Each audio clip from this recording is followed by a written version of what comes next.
Clutching his worn leather wallet, Robert Chen stepped into the opulent showroom of luxury motors.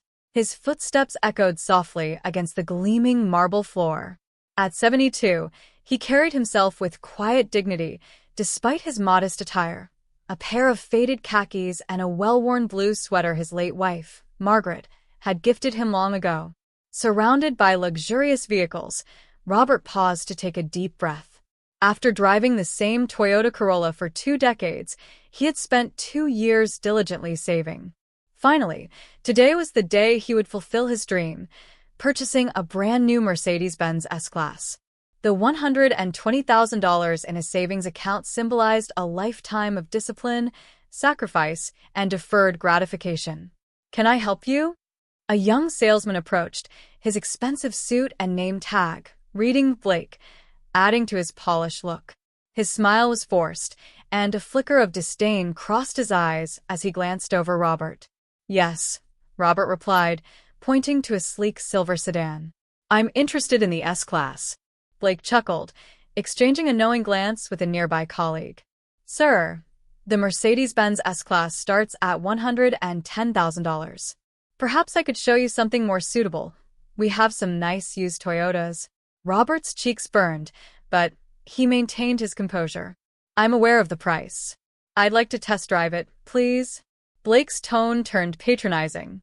"We don't allow test drives without proof of funds. We can't waste time on window shoppers."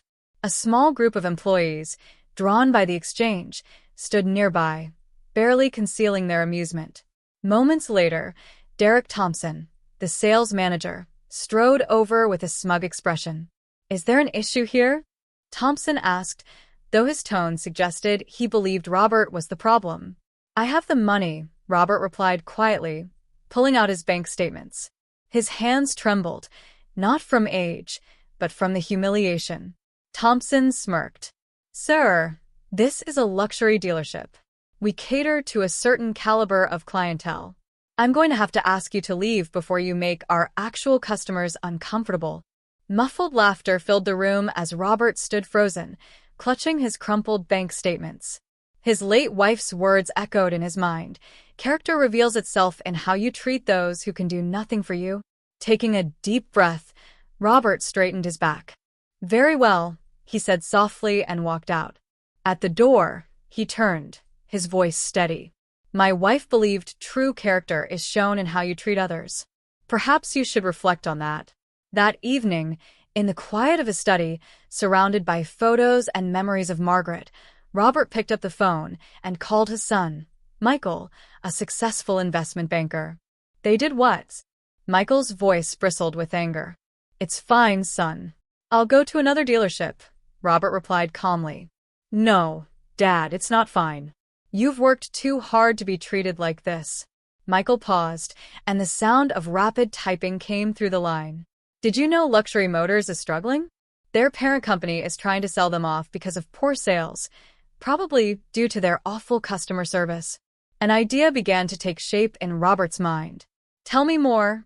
"Their parent company, Automax Corp., is selling the dealership for $5 million, way under market value, considering the inventory and property. And remember that tech stock you invested in 20 years ago? It's now worth over $8 million. Robert's heart raced.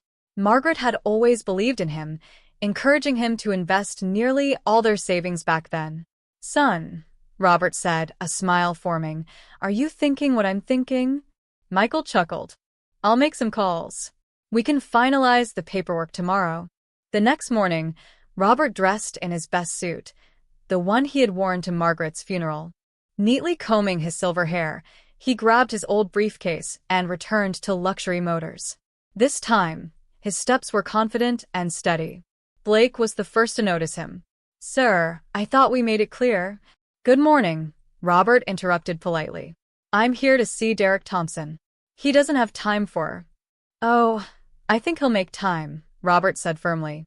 "Tell him Robert Chen is here, the new owner of Luxury Motors." Blake's face went pale as whispers rippled across the showroom. Moments later, Thompson stormed out of his office, looking flustered. "What is the meaning of this?" Robert calmly opened his briefcase and handed him a set of documents. These are the ownership transfer papers, signed this morning. Automax Corp was more than happy to accept my offer. Turning to the gathered staff, Robert's voice carried authority. As my first act as owner, I'll be making some personnel changes. Mr. Thompson, Mr. Blake, and anyone else involved in yesterday's disgraceful behavior, you have until the end of the day to clear out your desks. Blake stammered, "Please, sir, I have a family." "So do many of the people you've likely humiliated over the years," Robert replied evenly. "I suggest you think about that in your next job. Remember, the person you look down on today might be signing your paycheck tomorrow." As the dismissed employees packed their belongings, Robert addressed the remaining staff. "For those staying, we're implementing changes. From now on, every customer will be treated with respect, no matter their appearance or perceived wealth. We'll introduce new training programs and a mystery shopper system to ensure this standard is upheld." Finally, Robert walked over to the sleek silver S-Class he had admired the day before. "And this," he said with a small smile, "will be my first purchase as the owner." Later that afternoon, Robert sat behind the wheel of his new Mercedes-Benz S-Class, the scent of fine leather surrounding him. Placing Margaret's photo gently on the dashboard, he smiled. "You are right, my love," he whispered. "Character does reveal itself, and justice has a way of finding us when we least expect it." Under Robert's leadership, Luxury Motors underwent a complete transformation. Within a year, the dealership became renowned for its exceptional customer service, with sales skyrocketing. Robert introduced initiatives to assist seniors with car purchases and established a scholarship fund for underprivileged youth interested in automotive careers. He wasn't just focused on sales numbers, but on creating a culture of respect and kindness. Blake and Thompson's replacements were carefully selected for their ability to treat every customer with dignity.